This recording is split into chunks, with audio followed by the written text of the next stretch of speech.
আসসালামু আলাইকুম রহমতুল্লাহি বরকাত। এই দেখেন মুরব্বীরা বলছে হাত নাড়লে পাত ভরে। দেখেন টমেটো কত বড় টমেটো হয়েছে।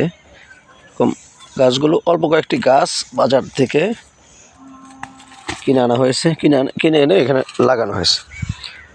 দেখেন অল্প একটু জায়গার ভিতরে আমরা কত চমৎকার চমৎকার টমেটো, গাছ ভরা টমেটো। মরিচের গাছ লাগিয়েছে এখানে, একেবারে অল্প কয়েকটা গাছ, বাড়ির সবার। আর মরিচ কিনতে হয় না, খাওয়া হয়ে যায়। এই দেখেন মরিচ সুন্দর ধরে ধরে আছে। মাত্র কয়েকদিন, কালকে পরশু দিন মরিচ ছিঁড়া হয়েছে। 2 কেজি মরিচ, 2-3 কেজি মরিচ ছিঁড়া হয়েছে। দেখছেন গাছ ভরা মরিচ।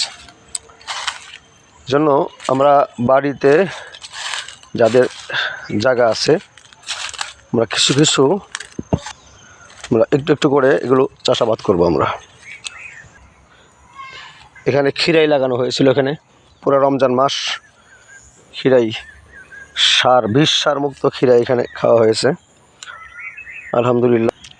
সিজন শেষ হয়ে গেছে, এরপর এখানে একটু পরিষ্কার করে দিতে হবে। একটু ধনিয়া লাগিয়েছি, অল্প একটু জায়গা, শুধু বাড়িতে এই যে এতটুকু জায়গা, শুধু বাড়িতে খাওয়ার জন্য। এই টমেটো দিয়ে সালাদ বানিয়ে খাওয়ার জন্য আমার আব্বুর খুব ভালো পছন্দ। এই পাশে কিছু ডাটা লাগিয়েছি। ডাটাগুলো আপনাদেরকে একটু দেখাই। একেবারে একটা বিষ সার মুক্ত একেবারে ডাটা। এই যে ডাটাগুলো লাগাইছি এখানে, বিষ সার মুক্ত, বাড়িতে জাস্ট খাওয়ার জন্য এবং আশেপাশে কাকাদের বা আত্মীয় স্বজন বাড়িতে দেওয়ার জন্য। এরপরে এই যে এখানে লাউ শাক, দেশি লাউ শাক, এটা শুধু লাউ শাক খাওয়ার জন্য এখানে লাগানো হয়েছে। যে আলহামদুলিল্লাহ খুব ভালো ভালো অবস্থায় আছে আলহামদুলিল্লাহ।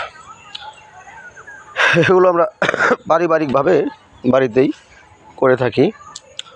এবং এই যে ধনিয়া, এখানে ধনিয়া খাওয়া হয়ে গেছে, তার এগুলো রয়ে গেছে, এগুলো পাকতেছে, কিছু পেকেছে কিছু।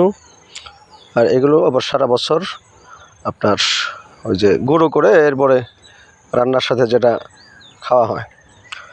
আবার এই পাশে এখানে কিছু বাঙ্গির চারা দেওয়া হয়েছে। এটা বাঙ্গির চারা, এটা হলো বাঙ্গি।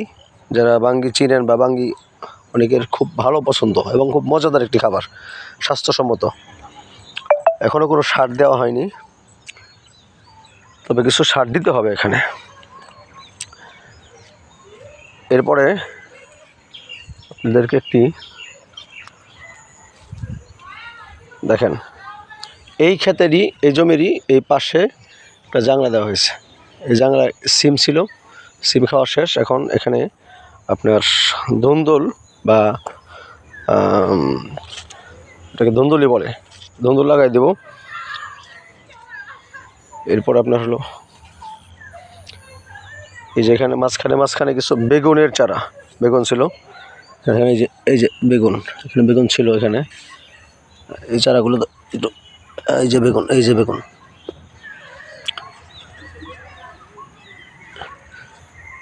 এভাবেই ছোট্ট ছোট্ট জমির ভিতরে প্লট করে দেখেন কত চমৎকার। এই যে টমেটো এখানে পেকে আছে, খাচ্ছি, এরপরে এদিক সেদিক দিচ্ছি। এর ভিতরে একটি আনন্দ, একটি মজা।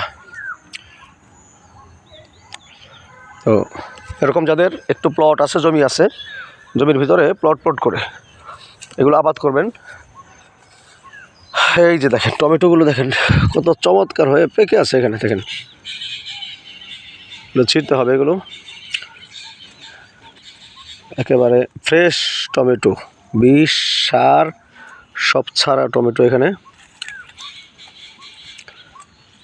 খাওয়ার একটা ভালো মজা, বিষ সার ছাড়া। দ্বিতীয়ত নিজের হাতে এগুলো উৎপাদিত জন্য এগুলো খেতেও খুব মজা এবং খাওয়াটাও একটা আনন্দের। সে দেখেন 4টা টমেটো প্রায় ½ কেজি প্লাস হয়ে গেছে।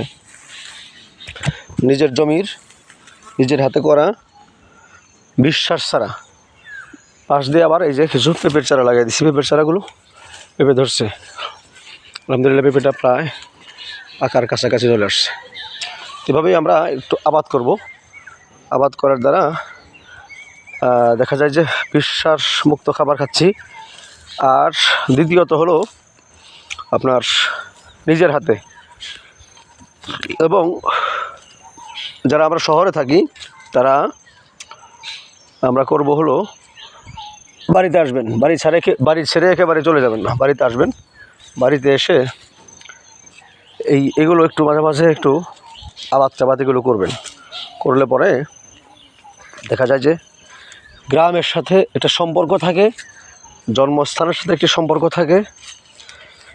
আর এই যেগুলো ভুট্টার জমি আমাদের, এই যে এটা আমাদের ভুট্টার জমি, এই যে এটা গ্রামের সাথে মাটির সাথে একটা সম্পর্ক থাকে। আর এর দ্বারা অনেক উপকার আছে, অনেক আপনার গ্রামের লোকজনের সাথে একটা সম্পর্ক থাকে, একটা মাটির সাথে একটা ভালোবাসা থাকে। গ্রাম ছেড়ে একেবারেই শহরে কেউ চলে যাবেন না। হ্যাঁ, চাকরির জন্য যাবেন, কিন্তু একেবারেই কেউ চলে যাবেন না। কারণ